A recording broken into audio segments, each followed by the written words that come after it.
मेरा डॉक्टर अर्श ਨੂਰ ਦਾ ਸਭ ਨੂੰ ਪਿਆਰ ਭਰਿਆ ਨਮਸਕਾਰ ਸਤਿ ਸ਼੍ਰੀ ਅਕਾਲ। ਮੈਂ ਇੱਕ ਉਪਰਾਲਾ ਕੀਤਾ ਹੈ ਅੰਗਰੇਜ਼ੀ ਬੁੱਕਸ ਦਾ ਅੰਗਰੇਜ਼ੀ ਕਿਤਾਬਾਂ ਦਾ ਪੰਜਾਬੀ ਦੇ ਵਿੱਚ ਰਿਵਿਊ ਦੇਣਾ।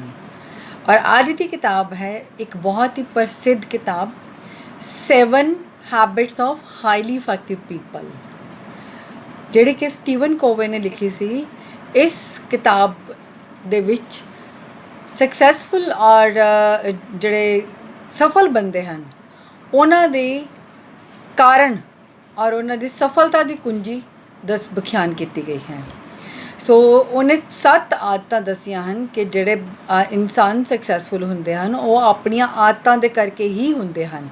ਜਿੱਦਾਂ ਕਿ ਕਾਮਨ ਸੇਇੰਗ ਇੰਗਲਿਸ਼ ਦੇ ਵਿੱਚ ਕਿ you tell me your habits all predict your future. ਤੁਸੀਂ ਮੈਨੂੰ ਆਪਣੀਆਂ ਆਦਤਾਂ ਦੱਸੋ, ਮੈਂ ਤੁਹਾਨੂੰ ਤੁਹਾਡਾ ਭਵਿੱਖ ਦੱਸ ਦੇਵਾਂਗਾ। ਕਿਉਂਕਿ ਇਨਸਾਨ ਆਪਣੀ ਆਦਤਾਂ ਦਾ ਗੁਲਾਮ ਹੈ ਔਰ ਅਗਰ ਉਹ ਆਪਣੀਆਂ ਆਦਤਾਂ ਸਹੀ ਰੱਖੇਗਾ ਤਾਂ ਉਹ ਹਰ ਹਾਲ ਦੇ ਵਿੱਚ ਸਫਲਤਾ ਦੇ ਬੁਲੰਦੀਆਂ ਛੂਏਗਾ। ਪਰ ਅਗਰ ਉਹ ਆਪਣੀਆਂ ਆਦਤਾਂ ਦਾ ਗੁਲਾਮ ਰਹੇਗਾ, ਆਪਣੇ ਆਪ 'ਚ ਬਦਲਾਵ ਨਹੀਂ ਲੈ ਕੇ ਆਏਗਾ ਅਤੇ ਉਸ ਹਾਲਤ ਵਿੱਚ ਉਹ ਕਦੀ ਵੀ ਸਫਲਤਾ ਨਹੀਂ ਪਾ ਸਕਦਾ। ਸੋ ਇਸ ਕਰਕੇ ਸਟੀਵਨ ਕੋਵੇ ਨੇ 7 ਆਦਤਾਂ ਦੱਸੀਆਂ ਹਨ ਕਿ ਜਿਹੜੀਆਂ ਕਿ ਲੋਕ ਬਹੁਤ ਸਫਲ ਹਨ ਉਹ ਇਹ 7 ਆਦਤਾਂ ਅਪਣਾਉਂਦੇ ਹਨ। ਔਰ ਕੋਈ ਵੀ ਇਨਸਾਨ ਅਗਰ ਇਹ 7 ਆਦਤਾਂ ਅਪਣਾਵੇ ਤਾਂ ਉਹ ਸਫਲ ਹੋ ਸਕਦਾ ਹੈ। ਸੋ ਸਭ ਤੋਂ ਪਹਿਲੀ ਆਦਤ ਹੈ ਕਿ ਉਹਨੇ 2 ਤਰ੍ਹਾਂ ਦੇ ਬੰਦਿਆਂ ਦਾ ਆਪਸ 'ਚ ਵਿਸ਼ਲੇਸ਼ਣ ਕੀਤਾ ਹੈ ਜਾਂ ਉਹਨਾਂ ਦਾ ਆਪਸ ਦੇ ਵਿੱਚ ਡਿਫਰੈਂਸ ਦੱਸਿਆ ਹੈ। 2 ਤਰ੍ਹਾਂ ਦੇ ਬੰਦੇ ਹੁੰਦੇ ਹਨ, ਇੱਕ ਪ੍ਰੋਐਕਟਿਵ, ਦੂਸਰੇ ਜਿਹੜੇ ਕਿ ਰਿਐਕਟਿਵ ਬੰਦੇ। ਪ੍ਰੋਐਕਟਿਵ ਹੁੰਦੇ ਹਨ ਜਿਹੜੇ ਕਿ ਆਪਣੇ ਆਪ ਨੂੰ ਹਰ ਵਕਤ ਬਦਲਣ ਲਈ ਤਿਆਰ ਰਹਿੰਦੇ ਹਨ। ਉਹ ਆਪਣੇ ਆਪ ਨੂੰ ਹਾਲਾਤ ਦੇ ਅਨੁਸਾਰ, ਮਜਬੂਰੀਆਂ ਦੇ ਅਨੁਸਾਰ ਆਪਣੇ ਆਪ 'ਚ ਬਦਲਾਵ ਲਿਆਉਂਦੇ ਜਾਂਦੇ ਹਨ। ਉਹ ਦੂਜਿਆਂ ਨੂੰ ਦੋਸ਼ ਨਹੀਂ ਦਿੰਦੇ ਆਪਣੀਆਂ ਅਸਫਲਤਾਵਾਂ ਦਾ ਜਾਂ ਆਪਣੇ ਕਿਸੇ ਵੀ ਚੀਜ਼ ਦਾ ਦੂਜਿਆਂ ਨੂੰ ਦੋਸ਼ ਨਹੀਂ ਦਿੰਦੇ, ਸਗੋਂ ਉਹਨਾਂ ਹਾਲਾਤਾਂ ਨੂੰ ਆਪਣੇ ਕਾਬੂ 'ਚ ਕਰਨ ਦੀ ਕੋਸ਼ਿਸ਼ ਕਰਦੇ ਹਨ ਜਿਹੜੇ ਕਿ ਉਹ ਕਰ ਸਕਣ। ਜਦ ਕਿ ਜਿਨ੍ਹਾਂ ਹਾਲਾਤਾਂ ਨੂੰ ਉਹ ਕਾਬੂ 'ਚ ਨਹੀਂ ਕਰ ਸਕਦੇ ਉਹਨਾਂ ਦੇ ਵਾਸਤੇ ਸੋਚਣਾ ਹੀ ਬੰਦ ਕਰ ਦਿੰਦੇ ਹਨ ਜਾਂ ਉਹਨਾਂ ਨੂੰ ਦੋਸ਼ ਨਹੀਂ ਦਿੰਦੇ। ਜਦ ਕਿ ਰਿਐਕਟਿਵ ਲੋਕ ਹੁੰਦੇ ਹਨ ਕਿ ਉਹ ਆਪਣੀਆਂ ਸਫਲਤਾਵਾਂ ਵਾਸਤੇ ਹਮੇਸ਼ਾ ਤਿਆਰ ਰਹਿੰਦੇ ਹਨ ਦੂਜਿਆਂ ਨੂੰ ਸਿਰ ਦੇ ਦੋਸ਼ ਮੜਨ ਵਾਸਤੇ। ਉਹ ਸਰਕਾਰਾਂ ਨੂੰ, ਹਾਲਾਤਾਂ ਨੂੰ, ਆਪਣੀ ਕਿਸਮਤ ਨੂੰ, ਆਪਣੇ ਰਿਸ਼ਤੇਦਾਰਾਂ ਨੂੰ, ਆਪਣੇ ਦੋਸਤਾਂ, ਮਿੱਤਰਾਂ, ਗਵਾਂਢੀਆਂ ਨੂੰ, ਕਿਸੇ ਨੂੰ ਨਹੀਂ ਬਖਸ਼ਦੇ। ਹਰ ਵਕਤ ਆਪਣੇ ਅਸਫਲਤਾਵਾਂ ਦਾ ਦੋਸ਼ ਦੂਜਿਆਂ ਦੇ ਸਿਰ 'ਤੇ ਮੜਦੇ ਰਹਿੰਦੇ ਹਨ। ਇਹਦੀ ਐਗਜ਼ਾਮਪਲ ਇੱਕ ਬਹੁਤ ਅੱਛੀ ਹੈ ਕਿ ਮੰਨ ਲਓ ਕਿਸੇ ਵੀ ਕਲਾਸ ਦੇ ਵਿੱਚ 2 ਬੱਚੇ ਫੇਲ ਹੁੰਦੇ ਹਨ। ਜਿਹੜਾ ਪ੍ਰੋਐਕਟਿਵ ਬੱਚਾ ਹੋਏਗਾ ਉਹ ਸਭ ਤੋਂ ਪਹਿਲਾਂ ਆਪਣੀ ਅਸਫਲਤਾ ਦਾ ਪੂਰਾ ਜ਼ਿੰਮੇਦਾਰੀ ਆਪਣੇ ਸਿਰ 'ਤੇ ਲਏਗਾ। ਉਹ ਕਹੇਗਾ ਕਿ ਮੈਂ ਫੇਲ ਹੋਇਆ ਮੇਰੇ ਆਪਣੀਆਂ ਬੇਵਕੂਫੀਆਂ ਜਾਂ ਆਪਣੀਆਂ ਕਮੀਆਂ ਦੇ ਕਰਕੇ, ਇਹਦੇ ਵਾਸਤੇ ਕੋਈ ਵੀ ਹੋਰ ਜ਼ਿੰਮੇਵਾਰ ਨਹੀਂ ਹੈ। ਔਰ ਉਹ ਕੋਸ਼ਿਸ਼ ਕਰੇਗਾ ਆਪਣੇ ਆਪ 'ਚ ਬਦਲਾਵ ਲੈ ਕੇ ਆਉਣ ਵਾਸਤੇ, ਆਪਣੇ ਆਪ ਨੂੰ ਇੰਪਰੂਵ ਕਰਨ ਵਾਸਤੇ, ਤਾਂ ਕਿ ਉਹ ਅੱਗੋਂ ਸਫਲਤਾ ਪਾ ਸਕੇ। ਜਦ ਕਿ ਦੂਸਰਾ ਬੱਚਾ ਸਿੱਧਾ ਆਪਣੀ ਟੀਚਰ ਦੇ ਸਿਰ ਦੇ ਉੱਤੇ ਦੋਸ਼ ਮੜ ਦੇਗਾ ਕਿ ਇਹਨੇ ਮੇਰੇ ਨਾਲ ਖੁੰਦਕ ਖਾਧੀ, ਇਹਨੇ ਮੇਰੇ ਨਾਲ ਖਾਰ ਖਾਧੀ, ਇਸ ਕਰਕੇ ਇਹਨੇ ਮੈਨੂੰ ਜਾਣ ਬੁੱਝ ਕੇ ਫੇਲ ਕਰ ਦਿੱਤਾ, ਜਦ ਕਿ ਮੇਰਾ ਕੋਈ ਕਸੂਰ ਨਹੀਂ ਸੀ। ਸੋ ਤੁਸੀਂ ਇਸੇ ਚੀਜ਼ ਤੋਂ ਅੰਦਾਜ਼ਾ ਲਗਾ ਸਕਦੇ ਹੋ ਕਿ ਅਗਰ ਤੁਸੀਂ ਪ੍ਰੋਐਕਟਿਵ ਹੋ ਅਤੇ ਤੁਹਾਡੇ ਸਫਲ ਹੋਣ ਦੇ ਕਿੰਨੇ ਕੁ ਆਸਾਰ ਹਨ। ਤੁਸੀਂ ਆਪਣੇ ਆਪ ਨੂੰ ਆਪਣੀਆਂ ਕਮੀਆਂ ਨੂੰ ਦੂਰ ਕਰਕੇ ਅੱਗੇ ਵੱਧ ਸਕਦੇ ਹੋ। ਅਤੇ ਜੇ ਤੁਸੀਂ ਰਿਐਕਟਿਵ ਸੋਚ ਦੇ ਮਾਲਕ ਹੋ ਜਾਂ ਰਿਐਕਟਿਵ ਆਦਤ ਦੇ ਸ਼ਿਕਾਰ ਹੋ ਤਾਂ ਇਸ ਨੂੰ ਛੱਡ ਦਿਓ, ਕਿਉਂਕਿ ਇਹ ਸਿੱਧਾ ਅਸਫਲਤਾ ਵਾਲੇ ਬੰਨੇ ਜਾਂਦੀ ਹੈ। ਦੂਸਰੀ ਆਦਤ ਜਿਹੜੀ ਉਹਨੇ ਦੱਸੀ ਹੈ ਉਹ ਹੈ begin with and in mind. ਕਿ ਤੁਸੀਂ ਕੋਈ ਵੀ ਚੀਜ਼, ਕੋਈ ਵੀ ਕੰਮ ਕਰਨਾ ਚਾਹੁੰਦੇ ਹੋ, ਸਭ ਤੋਂ ਪਹਿਲਾਂ ਉਸਦਾ ਅੰਤ ਸੋਚੋ। ਤੁਹਾਡੀ ਇਸ ਕੰਮ ਦੇ ਕਰਨ ਦੇ ਨਾਲ ਤੁਸੀਂ ਸੰਸਾਰ ਨੂੰ, ਆਪਣੀ ਸੁਸਾਇਟੀ ਨੂੰ, ਆਪਣੇ ਪਰਿਵਾਰ ਨੂੰ ਕੀ ਯੋਗਦਾਨ ਦੇ ਰਹੇ ਹੋ, ਇਹ ਆਦਤ ਦਾ ਇਹ ਮਤਲਬ ਹੈ। ਤੁਸੀਂ ਕੋਈ ਵੀ ਚੀਜ਼ ਕਰਦੇ ਹੋ ਪਹਿਲਾਂ ਉਹਦੇ ਬਾਰੇ ਸੋਚੋ ਫਿਰ ਉਸ ਨੂੰ ਕਰੋ। ਉਹਨੇ ਕਿਹਾ ਕਿ ਅਕਸਰ ਅਸੀਂ ਕੋਈ ਵੀ ਚੀਜ਼ ਕਰਦੇ ਹਾਂ 2 ਵਾਰੀ ਹੁੰਦੀ ਹੈ, ਪਹਿਲਾਂ ਸਾਡੇ ਦਿਮਾਗ ਦੇ ਵਿੱਚ, ਦੂਸਰੀ ਵਾਰੀ ਅਸਲ ਦੇ ਵਿੱਚ। ਇਸ ਕਰਕੇ ਤੁਸੀਂ ਕੋਈ ਵੀ ਕੰਮ ਕਰਨਾ ਚਾਹੁੰਦੇ ਹੋ ਪਹਿਲਾਂ ਉਹਦੀ ਪ੍ਰੋਪਰ ਪਲੈਨਿੰਗ ਬਣਾਓ, ਤੁਸੀਂ ਉਹਨੂੰ ਸੋਚੋ ਸਹੀ ਤਰੀਕੇ ਨਾਲ, ਉਹਨੂੰ ਕੰਮ ਨੂੰ ਕਿਸ ਤਰੀਕੇ ਦੇ ਨਾਲ ਕਰਨਾ ਹੈ, ਫਿਰ ਉਸ ਨੂੰ ਕਰਨਾ ਸ਼ੁਰੂ ਕਰੋ। ਇੱਕ ਉਹਨੇ ਬੜੀ ਵਧੀਆ ਗੱਲ ਇਸ ਆਦਤ ਬਾਰੇ ਦੱਸੀ ਹੈ ਕਿ ਜਦੋਂ ਤੁਸੀਂ ਮਰ ਜਾਓ ਉਸ ਤੋਂ ਬਾਅਦ ਸੋਚੋ ਕਿ ਰੱਬ ਤੁਹਾਨੂੰ ਦੁਨੀਆ ਕਿਉਂ ਯਾਦ ਰੱਖੇ, ਔਰ ਇੱਕ ਕਾਰਨ ਹੋਣਾ ਚਾਹੀਦਾ ਹੈ ਕਿ ਮੈਂ ਇਸ ਸੰਸਾਰ ਵਿੱਚ ਸੀ ਇਸ ਕਰਕੇ ਦੁਨੀਆ ਵਧੀਆ ਬਣੀ। ਮਤਲਬ ਕਿ ਤੁਹਾਡੇ ਕਾਰਨ ਤੁਹਾਡਾ ਯੋਗਦਾਨ ਇੰਨਾ ਰਿਹਾ ਕਿ ਤੁਸੀਂ ਕੋਈ ਅੱਛੀ ਪਿਰਤ ਪਾ ਕੇ ਗਏ ਹੋ, ਤੁਸੀਂ ਕੋਈ ਅੱਛੀ ਕੰਮ ਕਰਕੇ ਗਏ ਹੋ, ਜਿਹਦੇ ਕਰਕੇ ਸੰਸਾਰ ਤੁਹਾਨੂੰ ਯਾਦ ਰੱਖਦਾ ਔਰ ਅੱਛੇ ਬੰਦਿਆਂ ਦੀ ਗਿਣਤੀ ਦੇ ਵਿੱਚ ਤੁਹਾਡਾ ਨਾਮ ਆਉਂਦਾ ਹੈ। ਸੋ ਇਸ ਆਦਤ ਨੂੰ ਅਪਣਾਉਣ ਦੇ ਨਾਲ ਤੁਸੀਂ ਆਪਣੇ ਆਸ-ਪਾਸ ਲੋਕਾਂ ਦੇ ਵਿੱਚ ਸ਼ਲਾਘਾਯੋਗ ਕਦਮ ਤੁਹਾਨੂੰ ਮਿਲੇਗਾ, ਔਰ ਜਾਂ ਤੁਹਾਡਾ ਇਹ ਸ਼ਲਾਘਾਯੋਗ ਕਦਮ ਹੋਏਗਾ, ਤੁਹਾਨੂੰ ਲੋਕ ਉਸ ਸਕਾਰਾਤਮਕ ਰਵੱਈਏ ਦੇ ਨਾਲ ਜਾਣਨਗੇ ਜਾਂ ਤੁਹਾਨੂੰ ਯਾਦ ਰੱਖਣਗੇ। ਤੀਸਰੀ ਆਦਤ ਦੇ ਬਾਰੇ ਉਹਨੇ ਕਿਹਾ ਹੈ ਕਿ ਪੁੱਟ ਫਸਟ ਥਿੰਕ ਫਸਟ। ਕਹਿਣ ਦਾ ਮਤਲਬ ਕਿ ਤੁਸੀਂ ਜੋ ਕੁਛ ਵੀ ਕਰਦੇ ਹੋ ਉਹਨੂੰ ਪ੍ਰਾਇਰਟੀ ਦੇ ਆਧਾਰ ਦੇ ਉੱਤੇ, ਪਹਿਲ ਦੇ ਆਧਾਰ ਦੇ ਉੱਤੇ ਕਰੋ। ਜ਼ਿਆਦਾਤਰ ਅਸੀਂ ਕੀ ਹੁੰਦਾ ਕਿ ਅਸੀਂ ਪਹਿਲ ਉਹਨਾਂ ਚੀਜ਼ਾਂ ਨੂੰ ਦੇ ਦਿੰਦੇ ਹਾਂ ਜਿਹੜੀਆਂ ਕਿ ਸਾਡੀ ਜ਼ਿੰਦਗੀ 'ਚ ਬਿਲਕੁਲ ਵੀ ਮਹੱਤਵਪੂਰਨ ਨਹੀਂ ਹੈ, ਬਿਲਕੁਲ ਵੀ ਕੋਈ ਉਹਨਾਂ ਦਾ ਯੋਗਦਾਨ ਨਹੀਂ ਹੈ ਜਾਂ ਸਾਡੇ ਵਾਸਤੇ ਜ਼ਰੂਰੀ ਨਹੀਂ ਹਨ। ਔਰ ਉਹਦੇ ਉਲਟ ਅਸੀਂ ਜਿਨ੍ਹਾਂ ਚੀਜ਼ਾਂ ਨੂੰ ਸਾਨੂੰ ਸਭ ਤੋਂ ਜ਼ਿਆਦਾ ਮਹੱਤਵ ਦੇਣਾ ਪੈਂਦਾ ਅਸੀਂ ਉਹਨਾਂ ਨੂੰ ਨਕਾਰ ਹੀ ਦਿੰਦੇ ਹਾਂ, ਅਸੀਂ ਉਹਨਾਂ ਨੂੰ ਬਿਲਕੁਲ ਮਹੱਤਵ ਨਹੀਂ ਦਿੰਦੇ, ਔਰ ਇਸੇ ਕਰਕੇ ਹੀ ਅਸੀਂ ਅਸਫਲ ਰਹਿੰਦੇ ਹਾਂ। ਜਦ ਕਿ ਜਿਹੜੇ ਸਫਲ ਲੋਕ ਹਨ ਉਹ ਇੱਕ ਸੂਚੀ ਦੇ ਅਨੁਸਾਰ ਇੱਕ ਪ੍ਰੋਪਰ ਪਲੈਨਿੰਗ ਬਣਾ ਕੇ ਪਹਿਲ ਦੇ ਆਧਾਰ 'ਤੇ ਕੰਮ ਕਰਦੇ ਹਨ ਔਰ ਸਫਲ ਹੋ ਜਾਂਦੇ ਹਨ। ਸਟੀਵਨ ਕੋਵੇ ਨੇ ਇਸ ਆਦਤ ਨੂੰ ਐਕਸਪਲੇਨ ਕਰਨ ਵਾਸਤੇ 4 ਕੈਟਾਗਰੀਜ਼, 4 ਤਰੀਕੇ ਦੇ ਡੱਬੇ ਬਣਾ ਕੇ ਦੱਸੇ ਹਨ। ਪਹਿਲੇ ਡੱਬੇ 'ਚ ਉਹਨੇ ਉਹ ਚੀਜ਼ਾਂ ਰੱਖੀਆਂ ਹਨ ਜਿਹੜੀਆਂ ਕਿ ਅਰਜੈਂਟ ਹਨ ਪਰ ਮਹੱਤਵਪੂਰਨ ਨਹੀਂ ਹਨ। ਇਹਦੇ ਵਿੱਚ ਉਹਨੇ ਦੱਸਿਆ ਹੈ ਕਿ ਜਿੱਦਾਂ ਹੁਣ ਤੁਹਾਡੇ ਆਫਿਸ ਦੇ ਕੰਮ, ਦਫ਼ਤਰੀ ਸਰਕਾਰੀ ਕੰਮ ਹਨ ਜਿਨ੍ਹਾਂ ਦੀ ਇੱਕ ਡੈਡਲਾਈਨ ਹੈ, ਇੱਕ ਮਿਆਦ ਹੈ, ਤੁਹਾਨੂੰ ਉਸ ਮਿਆਦ ਦੇ ਵਿੱਚ ਉਹ ਕੰਮ ਕਰਨਾ ਹੀ ਪਵੇਗਾ। ਇਹ ਅਰਜੈਂਟ ਹੈ ਪਰ ਮਹੱਤਵਪੂਰਨ ਨਹੀਂ ਹੈ। ਦੂਸਰੀ ਸੂਚੀ ਦੇ ਵਿੱਚ ਉਹਨੇ ਉਹ ਕੰਮ ਲਿੱਤੇ ਜੋ ਤਾਂ ਮਹੱਤਵਪੂਰਨ ਵੀ ਹਨ ਔਰ ਜ਼ਰੂਰੀ ਨਹੀਂ ਹਨ। ਕਹਿਣ ਦਾ ਮਤਲਬ ਕੁਝ ਕੰਮ ਅਸੀਂ ਨਕਾਰ ਦਿੰਦੇ ਹਾਂ ਜਿਨ੍ਹਾਂ ਨੂੰ ਅਸੀਂ ਬਿਲਕੁਲ ਵੀ ਮਹੱਤਵ ਨਹੀਂ ਦਿੰਦੇ ਜਦ ਕਿ ਉਹ ਬਹੁਤ ਮਹੱਤਵਪੂਰਨ ਹੁੰਦੇ ਹਨ। ਦੀ ਐਗਜ਼ਾਮਪਲ ਸਭ ਤੋਂ ਪਹਿਲੀ ਸਾਡੀ ਸਿਹਤ। ਅਗਰ ਅਸੀਂ ਸਿਹਤਯਾਬ ਹਾਂ, ਅਸੀਂ ਤੰਦਰੁਸਤ ਹਾਂ, ਅਸੀਂ ਤਾਂ ਹੀ ਕੋਈ ਕੰਮ ਕਰ ਪਾਵਾਂਗੇ। ਪਰ ਸੋਚ ਕੇ ਦੇਖੋ ਅਸੀਂ ਕਿੰਨਾ ਕੁ ਵਕਤ ਜਾਂ ਕਿੰਨਾ ਕੁ ਮਹੱਤਵ ਆਪਣੀ ਸਿਹਤ ਨੂੰ ਦਿੰਦੇ ਹਾਂ। ਦੂਸਰਾ ਆਪਣਾ ਪਰਿਵਾਰ, ਅਸੀਂ ਪਰਿਵਾਰ ਵਾਲੇ ਵੀ ਬੰਨੇ ਜ਼ਿਆਦਾ ਨਹੀਂ ਸੋਚਦੇ। ਤੀਜਾ ਸਾਡੇ ਦੋਸਤ ਮਿੱਤਰ ਔਰ ਸਾਡਾ ਆਂਢ ਗੁਆਂਢ ਜਾਂ ਸਾਡੇ ਰਿਸ਼ਤੇਦਾਰ, ਅਸੀਂ ਟੇਕ ਫॉर ਗ੍ਰਾਂਟਿਡ ਉਹਨਾਂ ਨੂੰ ਆਪਣਾ ਮੰਨ ਲੈਂਦੇ ਕਿ ਇਹ ਤਾਂ ਪੱਕੇ ਸਾਡੇ ਕੋਲ ਹੈ ਹੀ, ਅਤੇ ਕਿੱਥੇ ਚਲੇ ਜਾਣਗੇ। ਇਸ ਕਰਕੇ ਅਸੀਂ ਸਭ ਤੋਂ ਜ਼ਿਆਦਾ ਨਕਾਰਾਤਮਕ ਰਵੱਈਆ ਇਹਨਾਂ ਵਾਲੇ ਬੰਨੇ ਹੀ ਰੱਖਦੇ ਹਨ ਜਿਹੜੀ ਕਿ ਸਭ ਤੋਂ ਜ਼ਿਆਦਾ ਪਹਿਲ ਦੇ ਆਧਾਰ 'ਤੇ ਸਾਨੂੰ ਕਰਨਾ ਚਾਹੀਦਾ ਹੈ।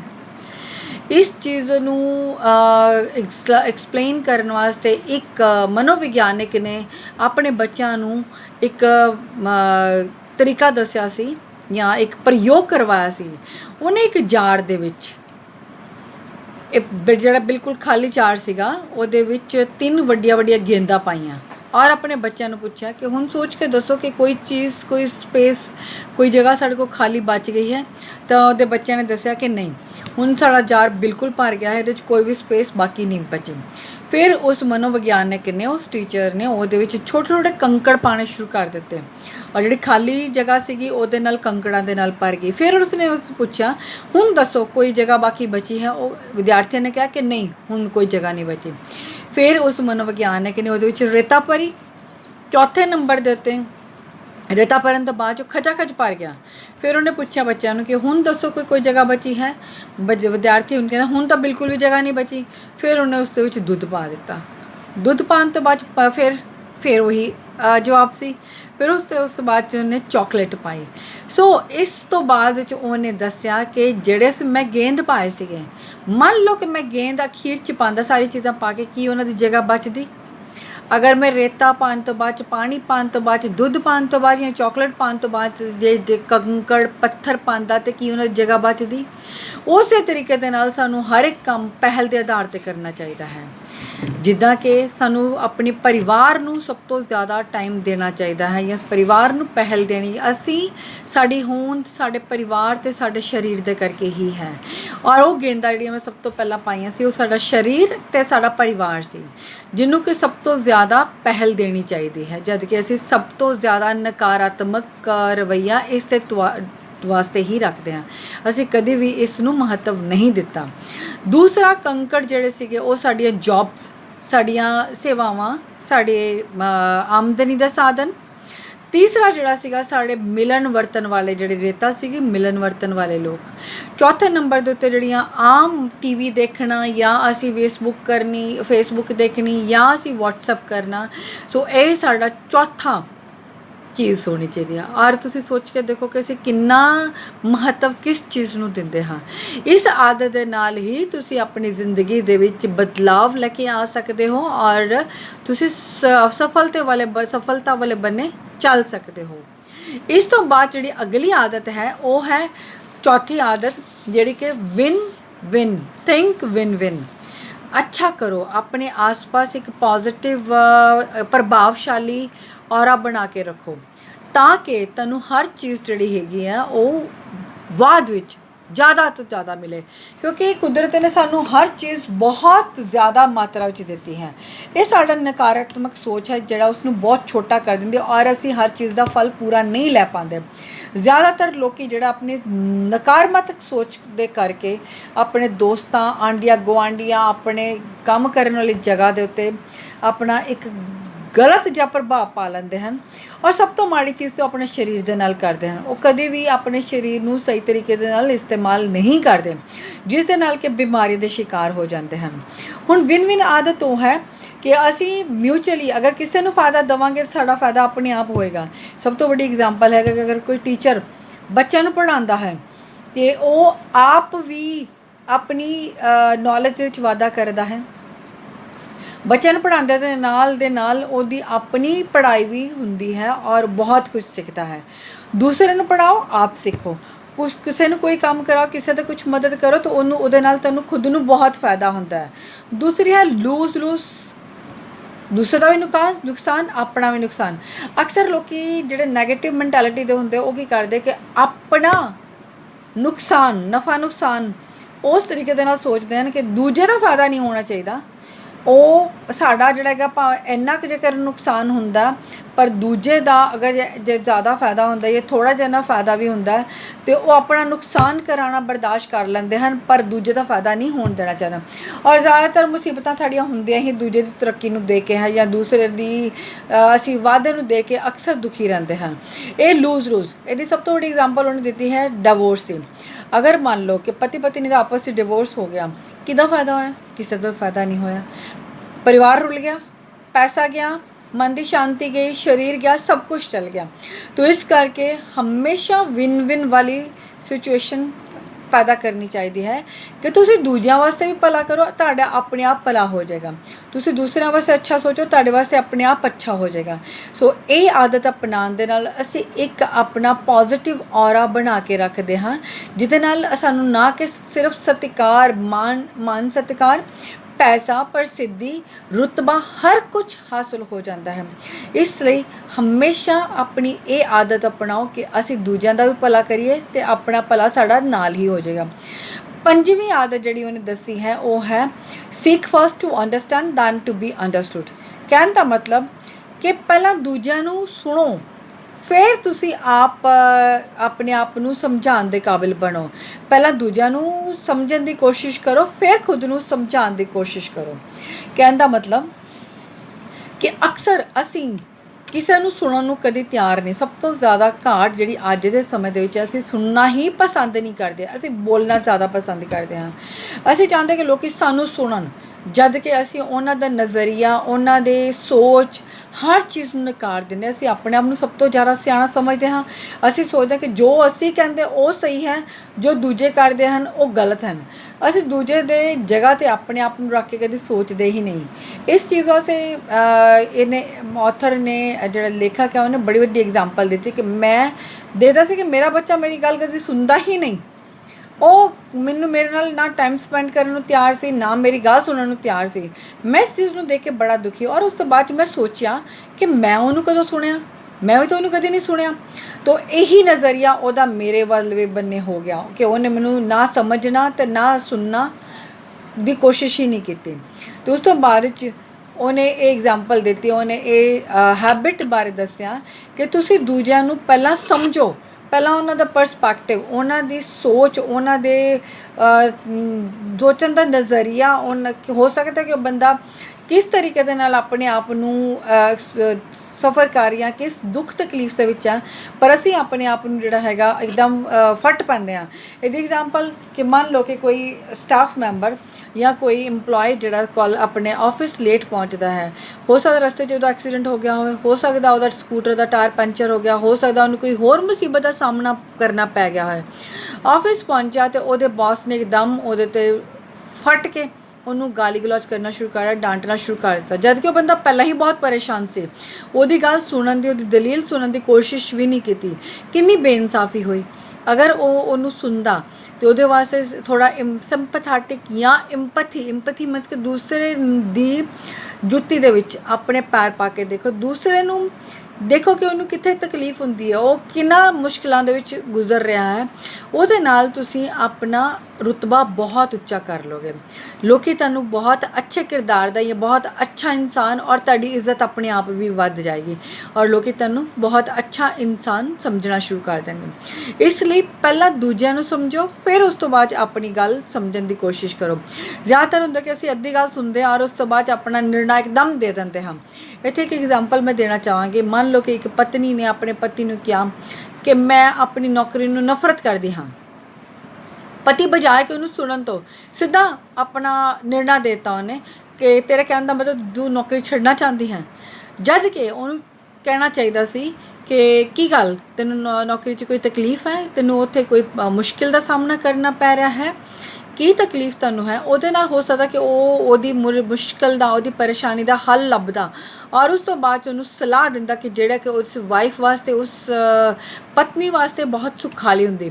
ਕਿਉਂਕਿ ਇੱਕਦਮ ਨੌਕਰੀ ਛੱਡਣੀ ਔਰ ਉਸ ਤੋਂ ਬਾਅਦ 'ਚ ਬੇਰੁਜ਼ਗਾਰ ਹੋ ਕੇ ਬਹਿ ਜਾਣਾ, ਔਰ ਉਸ ਤੋਂ ਬਾਅਦ ਆਉਣ ਵਾਲੀਆਂ ਮੁਸ਼ਕਿਲਾਂ ਦਾ ਸਾਹਮਣਾ ਕਰਨਾ ਦੋਨਾਂ ਵਾਸਤੇ ਹੀ ਹੁੰਦਾ। ਇਸ ਕਰਕੇ ਪਤੀ ਨੂੰ ਉਹਨੂੰ ਸਕਾਰਾਤਮਕ ਤੌਰ ਦੇ ਉੱਤੇ ਪਹਿਲਾਂ ਸਮਝਣਾ ਔਰ ਉਸ ਤੋਂ ਬਾਅਦ ਵਿੱਚ ਆਪਣਾ ਨਿਰਣਾ ਦੇਣ ਦਾ ਕੋਸ਼ਿਸ਼ ਕਰਨੀ ਚਾਹੀਦੀ ਹੈ। ਇਸੇ ਤਰੀਕੇ ਦੇ ਨਾਲ ਹੀ ਅਗਰ ਸਾਡੇ ਕੋਲ ਕੋਈ ਸਲਾਹ ਲੈਣਾ ਚਾਹੁੰਦਾ ਹੈ ਜਾਂ ਸਾਡੇ ਕੋਲ ਕੋਈ ਆਪਣੀ ਪ੍ਰੋਬਲਮ ਲੈ ਕੇ ਆਉਂਦਾ, ਮੁਸ਼ਕਿਲ ਦਾ ਹੱਲ ਲੱਭਣ ਵਾਸਤੇ ਆਉਂਦਾ, ਸਾਨੂੰ ਉਹਦੀ ਗੱਲ ਪੂਰੇ ਇਤਮੀਨਾਨ ਦੇ ਨਾਲ, ਠੰਡੇ ਦਿਮਾਗ ਦੇ ਨਾਲ ਸੋਚਣੀ ਚਾਹੀਦੀ ਹੈ, ਔਰ ਉਸ ਤੋਂ ਬਾਅਦ ਵਿੱਚ ਆਪਣਾ ਫੈਸਲਾ ਉਹਨੂੰ ਸੁਣਾਉਣਾ ਚਾਹੀਦਾ ਹੈ। ਇੱਕ ਬਹੁਤ ਅੱਛੀ ਆਦਤ ਹੈ। ਔਰ ਉਸ ਤੋਂ ਬਾਅਦ 'ਚ 6ਵੀਂ ਆਦਤ ਜਿਹੜੀ ਉਹਨੇ ਦੱਸੀ ਹੈ ਸਿਨਰਜੀ ਦੀ। ਸਿਨਰਜੀ ਮਤਲਬ ਕਿ ਸਾਰਿਆਂ ਦੀ ਜਿਹੜੀਆਂ ਤਾਕਤਾਂ ਹਨ, ਸਾਰਿਆਂ ਦੀਆਂ ਤਾਕਤਾਂ ਨੂੰ ਇਕੱਠਿਆਂ ਕਰਕੇ ਇੱਕ ਅੱਛਾ ਯੂਨਿਟ ਜਾਂ ਇੱਕ ਅੱਛੀ ਜਿਹੜੀ ਆਪਾਂ ਸਾਰਿਆਂ ਦੀ ਤਾਕਤਾਂ ਇਕੱਠੀਆਂ ਕਰਕੇ ਇੱਕ ਸਸ਼ਕਤੀਮਾਨ ਜਾਂ ਸਰਵ ਸ਼ਕਤੀਮਾਨ ਕੋਈ ਚੀਜ਼ ਅਸੀਂ ਬਣਾ ਲੈਂਦੇ ਹਾਂ। ਫੋਰ ਐਗਜ਼ਾਮਪਲ ਕਿ ਹਰ ਇੱਕ ਇਨਸਾਨ ਦੀ ਕੋਈ ਨਾ ਕੋਈ ਕਮੀ ਹੁੰਦੀ ਹੈ, ਕੋਈ ਨਾ ਕੋਈ ਸ਼ਕਤੀ ਹੁੰਦੀ ਹੈ। ਹਰ ਇੱਕ ਇਨਸਾਨ ਦੇ ਆਪਣੇ ਆਈਡੀਆਜ਼, ਆਪਣੀਆਂ ਕਮਜ਼ੋਰੀਆਂ, ਆਪਣੇ ਉਹਨਾਂ ਦੇ ਵਿਸ਼ੇਸ਼ਤਾਵਾਂ ਹੁੰਦੀਆਂ ਹਨ। ਅਗਰ ਅਸੀਂ ਸਾਰੇ ਜਣੇ ਇਕੱਠੇ ਹੋ ਕੇ ਕੋਈ ਕੰਮ ਕਰ ਸਕੀਏ ਤਾਂ ਉਹਦੇ ਨਾਲ ਉਹਦੇ ਰਿਜ਼ਲਟ ਬਹੁਤ ਅੱਛੇ ਨਿਕਲਣਗੇ। ਹੁਣ ਜਦੋਂ ਸਾਡਾ ਸਰੀਰ ਕੰਮ ਕਰਦਾ ਹੈ, ਵੱਖਰੇ ਵੱਖਰੇ ਅੰਗ ਵੱਖਰੀਆਂ ਭੂਮਿਕਾਵਾਂ ਨਿਭਾਉਂਦੇ ਹਨ, ਉਹਨਾਂ ਦੇ ਵੱਖਰੇ ਵੱਖਰੇ ਕੰਮ ਹਨ। ਉਸੇ ਤਰੀਕੇ ਦੇ ਨਾਲ ਅਗਰ ਅਸੀਂ ਕਿਸੇ ਫੈਕਟਰੀ 'ਚ ਕੰਮ ਕਰਦੇ ਹਨ, ਸਾਰੇ ਕੰਮ ਅਲੱਗ-ਅਲੱਗ ਬੰਦਿਆਂ ਨੂੰ ਦਿੱਤੇ ਜਾਣ ਔਰ ਇੱਕ ਕੰਮ ਤਾਂ ਇੱਕੋ ਡਾਇਰੈਕਸ਼ਨ 'ਚ ਜਾਏਗਾ ਨਾ, ਔਰ ਇਹਦੀ ਸਿਹਤ ਜਿਹੜੀ ਕਿ ਅੱਛੀ ਤਰੀਕੇ ਦੇ ਨਾਲ ਜਾਏਗੀ ਔਰ ਪ੍ਰਫੁੱਲਤਾ ਵਾਲੇ ਬੰਨੇ ਜਾਂ ਸਕਸੈਸ ਵਾਲੇ ਬੰਨੇ ਸਾਰਿਆਂ ਦੀ ਕੰਟਰੀਬਿਊਸ਼ਨ ਦੇ ਨਾਲ, ਸਭ ਦੇ ਯੋਗਦਾਨ ਦੇ ਨਾਲ ਅਸੀਂ ਸਫਲਤਾ ਵਾਲੇ ਬੰਨੇ ਜਾ ਸਕਦੇ ਹਨ। ਅਖੀਰ ਦੇ ਵਿੱਚ ਜਿਹੜੀ ਉਹਨੇ 7ਵੀਂ ਆਦਤ ਦੱਸੀ ਹੈ ਉਹ ਹੈ ਸ਼ਾਰਪਨ ਦਾ ਸੌ, ਕਿ ਆਪਣੇ ਹਥਿਆਰ ਤਿੱਖੇ ਕਰੋ। ਜ਼ਿਆਦਾਤਰ ਅਸੀਂ ਇਹੀ ਚੀਜ਼ ਦੇ ਉੱਤੇ ਭੁੱਲ ਕਰ ਦਿੰਦੇ ਹਾਂ ਕਿ ਅਸੀਂ ਆਪਣੀਆਂ ਪ੍ਰਤਿਭਾਵਾਂ ਨੂੰ ਕਦੇ ਵੀ ਨਿਖਾਰਨ ਦੀ ਕੋਸ਼ਿਸ਼ ਹੀ ਨਹੀਂ ਕੀਤੀ ਔਰ ਅਸੀਂ ਮਾਤ ਖਾ ਜਾਂਦੇ ਹਾਂ। ਉਹਨੇ ਐਗਜ਼ਾਮਪਲ ਦਿੱਤੀ ਹੈ ਕਿ ਜਦੋਂ ਕਿਸੇ ਨੇ ਕੋਈ ਦਰਖਤ ਕੱਟਣਾ ਹੁੰਦਾ ਹੈ ਔਰ ਅਗਰ ਖੁੰਡੀ ਆਰੀ ਦੇ ਨਾਲ ਉਹ ਕੱਟੇਗਾ ਤਾਂ ਬਹੁਤ ਟਾਈਮ ਲੱਗੇਗਾ, ਉਹਦੀ એનર્ਜੀ ਵੀ ਬਹੁਤ ਵੇਸਟ ਹੋਏਗੀ। ਜਦ ਕਿ ਅਗਰ ਉਹ ਆਰੀ ਨੂੰ ਤਿੱਖੀ ਕਰਕੇ ਕੱਟੇ ਤਾਂ ਟਾਈਮ ਵੀ ਘੱਟ ਲੱਗੇਗਾ ਔਰ ਉਹਦੀ એનર્ਜੀ ਵੀ ਬਹੁਤ ਘੱਟ ਯੂਟਿਲਾਈਜ਼ ਹੋਏਗੀ। ਉਸੇ ਤਰੀਕੇ ਦੇ ਨਾਲ ਉਹਨੇ 4 ਸਟੈਪਸ ਦੱਸੇ ਹਨ। ਅਗਰ ਅਸੀਂ ਕੋਈ ਕੰਮ ਕਰਨਾ ਹੈ ਤੇ ਅਗਰ ਅਸੀਂ ਉਹ 4 ਸਟੈਪਸ ਦੇ ਮੱਦੇਨਜ਼ਰ ਕਰੀਏ, ਉਹਨਾਂ ਨੂੰ ਕਰਕੇ ਕਰੀਏ ਤੇ ਸਾਨੂੰ ਉਹਦੇ ਵਿੱਚ ਸਫਲਤਾ ਪਾਉਣ ਦੇ ਆਸਾਰ ਬਹੁਤ ਜ਼ਿਆਦਾ ਵੱਧ ਜਾਂਦੇ ਹਨ। ਪਹਿਲਾ ਹੈ ਫਿਜ਼ੀਕਲ। ਅਗਰ ਅਸੀਂ ਕਸਰਤ ਕਰੀਏ, ਆਪਣੇ ਸਰੀਰ ਨੂੰ ਤੰਦਰੁਸਤ ਰੱਖੀਏ, ਬਿਮਾਰੀਆਂ ਤੋਂ ਦੂਰ ਰੱਖੀਏ ਤੇ ਪੂਰੀ ਸ਼ਕਤੀ ਦੇ ਨਾਲ ਅਸੀਂ ਕੋਈ ਵੀ ਕੰਮ ਕਰ ਸਕਦੇ ਹਾਂ। ਦੂਸਰੀ ਚੀਜ਼ ਹੈ ਸਪਿਰਿਚੁਅਲ। ਅਰਦਾਸ ਕਰਨੀ, ਭਗਤੀ ਕਰਨੀ, ਮੈਡੀਟੇਸ਼ਨ ਕਰਨੀ ਨਾ ਸਾਨੂੰ ਕੂਲ ਰੱਖੇਗੀ ਔਰ ਸਾਨੂੰ ਜਿਹੜੇ ਦਿਮਾਗੀ ਤੌਰ ਦੇ ਉੱਤੇ ਚੇਤਨ ਔਰ ਐਕਟਿਵ ਰੱਖੇਗੀ, ਪਰ ਇੱਕ ਸ਼ਾਂਤੀ, ਇੱਕ ਖਾਸ ਕਰ ਕਿਸਮ ਦੀ ਸਾਨੂੰ ਜਿਹੜੇ ਸਕੂਨ ਦਿਮਾਗ ਨੂੰ ਪਹੁੰਚਾਏਗੀ। ਔਰ ਸਪਿਰਿਚੁਅਲੀ ਅਸੀਂ ਅਗਰ ਭਗਤੀ ਕਰਦੇ ਹਾਂ ਤਾਂ ਭਗਤੀ ਦੇ ਜਿਹੜੇ ਸਾਨੂੰ ਬਹੁਤ ਸਕਾਰਾਤਮਕ ਨਤੀਜੇ ਬਾਅਦ 'ਚ ਮਿਲਦੇ ਹਨ। ਔਰ ਅਸੀਂ ਇਹ ਮੰਨਦੇ ਵੀ ਹਾਂ ਕਿ ਅਰਦਾਸ ਦੇ ਜਾਂ ਪੂਜਾ ਭਗਤੀ ਦੇ ਫਲ ਜਿਹੜੇ ਹੈਗੇ ਆ ਉਹ ਮੈਜੀਕਲ ਜਾਂ ਮਿਰਾਕਲਸ ਰਿਜ਼ਲਟ, ਸਾਨੂੰ ਚਮਤਕਾਰਿਕ ਰਿਜ਼ਲਟ ਮਿਲਦੇ ਹਨ। ਇਸ ਕਰਕੇ ਹਮੇਸ਼ਾ ਸਾਨੂੰ ਰੱਬ ਦੇ ਨਾਲ ਜੁੜੇ ਰਹਿਣਾ ਚਾਹੀਦਾ ਹੈ ਔਰ ਭਗਤੀ ਕਰਨੀ ਚਾਹੀਦੀ ਹੈ। ਤੀਸਰੀ ਚੀਜ਼ ਹੈ ਕੋਗਨਿਟਿਵ। ਸਾਨੂੰ ਆਪਣੇ ਆਪ ਨੂੰ ਉੱਚਾ ਉਠਾਉਣ ਵਾਸਤੇ ਵਿਦਿਆ ਨੂੰ ਨਹੀਂ ਭੁਲਾਉਣਾ ਚਾਹੀਦਾ। ਵਿਦਿਆ ਦਾ ਵਿਦਿਆ ਵਿਚਾਰੀ ਤਾਂ ਪਰਉਪਕਾਰੀ। ਵਿਦਿਆ ਦੇ ਨਾਲ ਕੋਈ ਵੀ ਇਨਸਾਨ ਆਪਣੇ ਆਪ ਨੂੰ, ਆਪਣੇ ਕਿਰਦਾਰ ਨੂੰ, ਆਪਣੀ ਯੋਗਤਾਵਾਂ ਨੂੰ ਬਹੁਤ ਉੱਚਾ ਲੈ ਕੇ ਜਾ ਸਕਦਾ ਹੈ। ਔਰ ਚੌਥੀ ਅਖੀਰਲੀ ਚੀਜ਼ ਹੈ ਸੋਸ਼ਲ, ਕਿ ਸਾਨੂੰ ਆਪਣੇ ਆਸ-ਪਾਸ ਆਪਣੇ ਲੋਕਾਂ ਦੇ ਨਾਲ ਬਹੁਤ ਵਧੀਆ ਤਰੀਕੇ ਦੇ ਨਾਲ ਰਿਸ਼ਤੇ ਨਿਭਾਉਣੇ ਚਾਹੀਦੇ ਹਨ। ਲੋਕਾਂ ਦੇ ਕੰਮ ਆਉਣਾ ਚਾਹੀਦਾ ਹੈ ਔਰ ਲੋਕਾਂ ਦੇ ਅੰਗ ਸੰਗ ਹੋਣਾ ਚਾਹੀਦਾ ਹੈ ਤਾਂ ਕਿ ਉਹਨਾਂ ਨੂੰ ਮੁਸ਼ਕਿਲਾਂ ਦੇ ਵਿੱਚ ਅਸੀਂ ਯੋਗਦਾਨ ਦਈਏ ਔਰ ਉਸ ਤੋਂ ਬਾਅਦ ਉਹ ਯੋਗਦਾਨ ਸਾਨੂੰ ਹੀ ਮਿਲੇਗਾ। ਇੱਕ ਸਮਾਜਿਕ ਇਕੱਠ ਜਾਂ ਇੱਕ ਸਮਾਜਿਕ ਪੂਰਤੀ ਵਾਸਤੇ ਸਾਨੂੰ ਹਮੇਸ਼ਾ ਤਿਆਰ ਰਹਿਣਾ ਚਾਹੀਦਾ ਹੈ। ਸਮਾਜਿਕ ਯੋਗਦਾਨ ਵਾਸਤੇ ਹਮੇਸ਼ਾ ਤਿਆਰ ਰਹਿਣਾ ਚਾਹੀਦਾ ਹੈ। ਅਗਰ ਕੋਈ ਵੀ ਇਨਸਾਨ ਇਹਨਾਂ 7 ਆਦਤਾਂ ਦਾ ਪਾਲਨ ਕਰਦਾ ਹੈ ਤੇ ਇਹ ਸਫਲਤਾ ਦੀ ਕੁੰਜੀ ਹੈ, ਸਫਲਤਾ ਉਹਦੇ ਦਰਵਾਜ਼ੇ 'ਤੇ ਖੜੀ ਹੈ।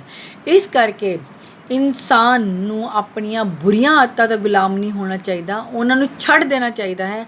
ਅੱਛੀਆਂ ਆਦਤਾਂ ਡਿਵੈਲਪ ਕਰਨੀਆਂ ਚਾਹੀਦੀਆਂ ਹਨ ਔਰ ਉਹਨਾਂ ਉੱਤੇ ਤੁਰਨਾ ਚਾਹੀਦਾ ਹੈ ਤਾਂ ਕਿ ਉਹ ਸਫਲ ਹੋ ਸਕੇ। ਇਹੀ ਸਟੀਵਨ ਕੋਵੇ ਦਾ ਮੈਸੇਜ ਸੀ ਔਰ ਇਹ ਸਾਰ ਸੀ ਇਸ ਕਿਤਾਬ ਦਾ, ਜਿਹੜਾ ਕਿ ਮੈਂ ਇਹਨਾਂ ਲਫ਼ਜ਼ਾਂ ਦੇ ਵਿੱਚ ਦੱਸਿਆ ਹੈ। ਤੁਹਾਡਾ ਬਹੁਤ ਬਹੁਤ ਸ਼ੁਕਰੀਆ, ਤੁਸੀਂ ਇਸ ਨੂੰ ਸਹੀ ਤਰੀਕੇ ਨਾਲ ਸੁਣਿਆ। ਔਰ ਮੇਰੀ ਬੇਨਤੀ ਹੈ ਕਿ ਮੇਰਾ ਚੈਨਲ ਸਬਸਕ੍ਰਾਈਬ ਕਰੋ ਤਾਂ ਕਿ ਮੈਂ ਤੁਹਾਨੂੰ ਅੱਗੋਂ ਵੀ ਹੋਰ ਕਿਤਾਬਾਂ ਦੇ ਰਿਵਿਊ ਵੀ ਦੇ ਸਕਾਂ, ਜਿਨ੍ਹਾਂ ਤੋਂ ਕਿ ਪੰਜਾਬੀ ਸਰੋਤੇ ਅਕਸਰ ਵਾਂਝੇ ਰਹਿ ਜਾਂਦੇ ਹਨ। ਇਸ ਲਈ ਮੇਰੀ ਵੀਡੀਓ ਨੂੰ ਲਾਈਕ ਕਰਨਾ ਨਾ ਭੁੱਲਿਓ ਤੇ ਇਹਨੂੰ ਮੇਰੇ ਚੈਨਲ ਨੂੰ ਸਬਸਕ੍ਰਾਈਬ ਵੀ ਜ਼ਰੂਰ ਕਰ ਦਿਓ। ਧੰਨਵਾਦ ਜੀ ਤੁਹਾਡਾ ਬਹੁਤ ਬਹੁਤ।